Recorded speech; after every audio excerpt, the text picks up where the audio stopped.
Hello everyone and welcome to today's video.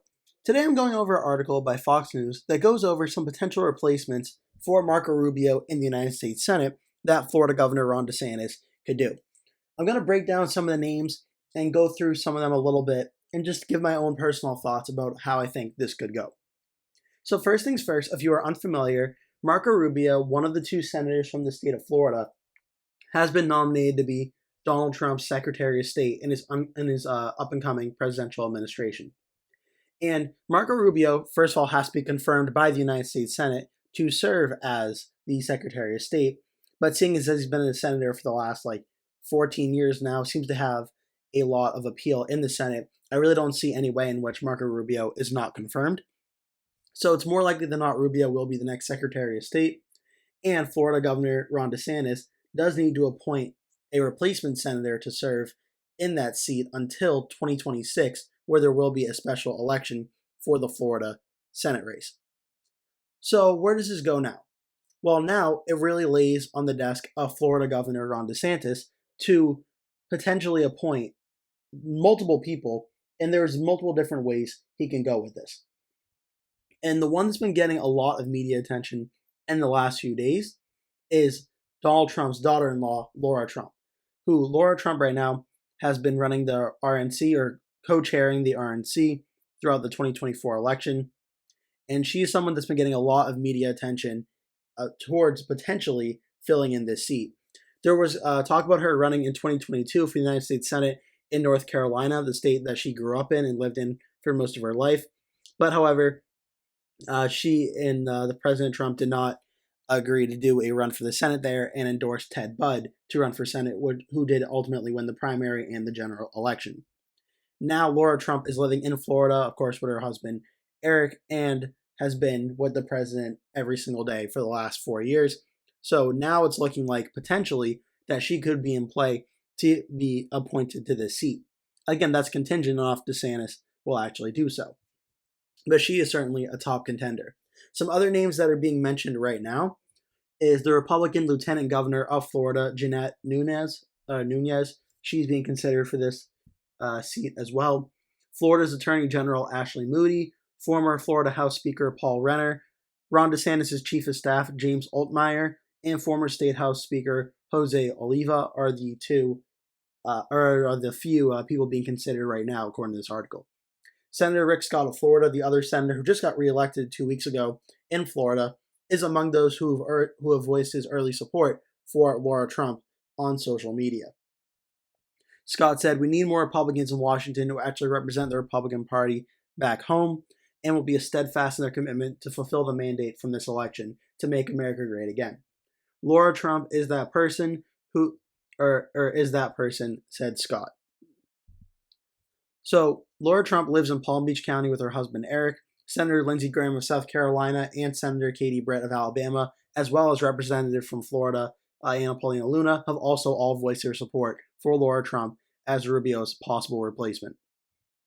Lara Trump said in an interview on Fox News that if she were tapped to serve in another capacity, it would truly be my honor. I have not been asked yet, but I would certainly strongly consider it if it was presented to me. And the way I interpret that, it's really fancy political talk for saying, if DeSantis says, "Do you want to be the senator from Florida?" Lara Trump will accept that position and be the next senator from Florida.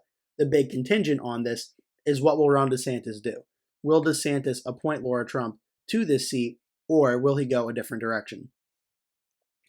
Some Republican politicos say appointing a member of the president-elect's family to the Senate is a way for DeSantis to try and basically get some favor with his one-time GOP rival in the 2024 presidential election and score a win with Trump's dedicated supporters as the governor considers his own political future, potentially a presidential run in 2028 or 2032, depending on how the elections go, if DeSantis chooses to run for office again.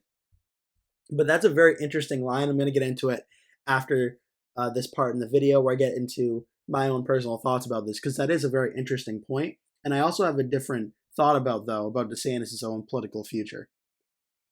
DeSantis was a one-time ally of Trump who clashed with President Trump in the primary in 2024 for the presidential election, and he seemed to mend relations with Trump leading up to the election in the final weeks and months. But DeSantis said on Monday he was vetting several prospects and would likely make a decision on Rubio's replacement by early January.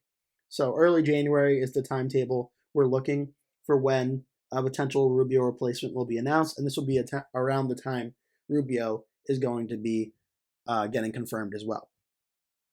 DeSantis said, Senator Marco Rubio is expected to resign from the Senate to assume duties as Secretary of State when the Trump administration takes power on January 20th, creating a vacancy roughly 2 months from today. DeSantis wrote on X on Monday, "We have already received strong interest from several possible candidates and would continue to gather names of additional candidates and conduct preliminary vetting." And this is where things get very, very interesting because, as the governor wrote, there's more actually. More extensive vetting and candidate interviews will be conducted over the next few weeks, with a selection likely made by the beginning of January.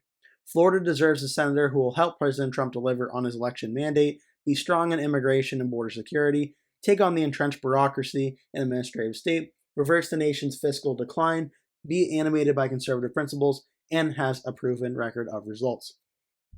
It's also worth noted that legally, under the U.S. Constitution and state law, the governor has the power to fill vacancies in the U.S. Senate, while voters will decide who should fill vacancies in the U.S. House. Should Rubio be confirmed, his replacement will serve for 2 years until the next regularly scheduled election in 2026, in which the seat would be up for election again to fill the remainder of the term. That article was done by Fox News' Paul Steinhauser and the Associated Press.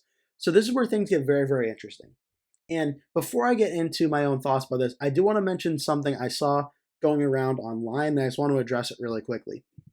There was some potential with Matt Gaetz pulling out of the race for Attorney General that would maybe Matt Gaetz consider running or being appointed by DeSantis to fill the Senate seat.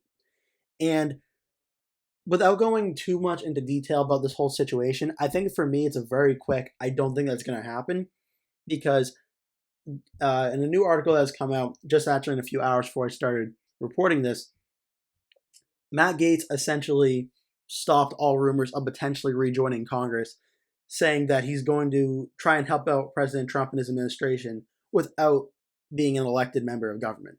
So the way I interpreted that was not going to be in the House or in the Senate.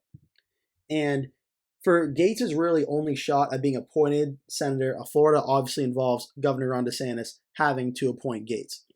Now, there isn't much reported history of clashing between Gaetz or DeSantis, but it is interesting already that the people that are closest to Donald Trump, who have been pushing for Donald Trump for the longest time, seem to be coalescing support around Law Lara Trump to be the one DeSantis should appoint if he really wants to appease the president. I don't think Matt Gaetz would swoop in sort of last minute and take that thunder away from Law Lara Trump. If Matt Gaetz does have a political future in the state of Florida, I don't think it's in the U.S. Senate. I think it's as governor in Florida in 2026. And this is where things become very potentially interesting.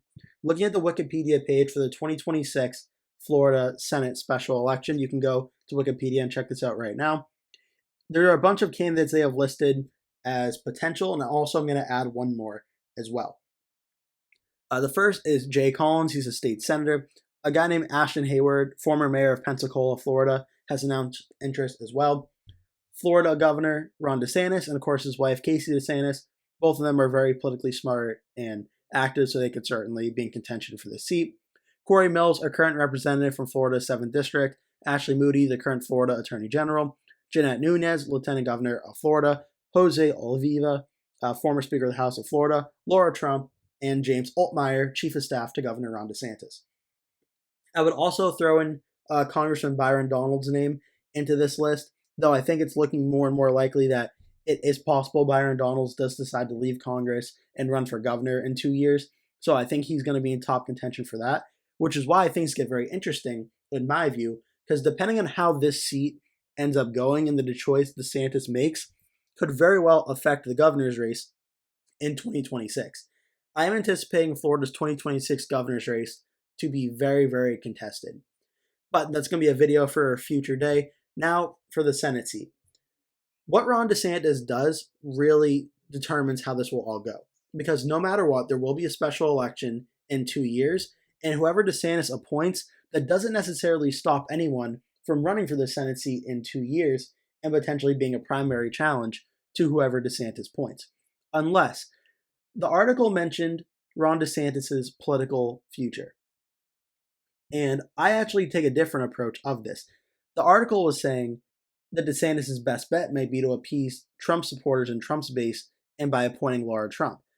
The smart political move for Ron DeSantis may honestly be appointing his chief of staff, James Altmaier, with the condition, sort of behind closed doors, that Altmaier would not run for re-election in 2 years and leave the seat open. That would allow the term-limited governor, Ron DeSantis, to then run for the seat and declare he wants to run for that seat in a few months to a year's time. And then other people can run against DeSantis for sure. And I wouldn't be shocked if there was someone from the Trump orbit trying to run for the seat as well, as more to the right or more to the Trump side than DeSantis would. But going up against the incumbent Republican governor would be a pretty daunting task. So if DeSantis really wants this Senate seat, I think we're going to see someone close to him be appointed, with my bet being James Altmaier.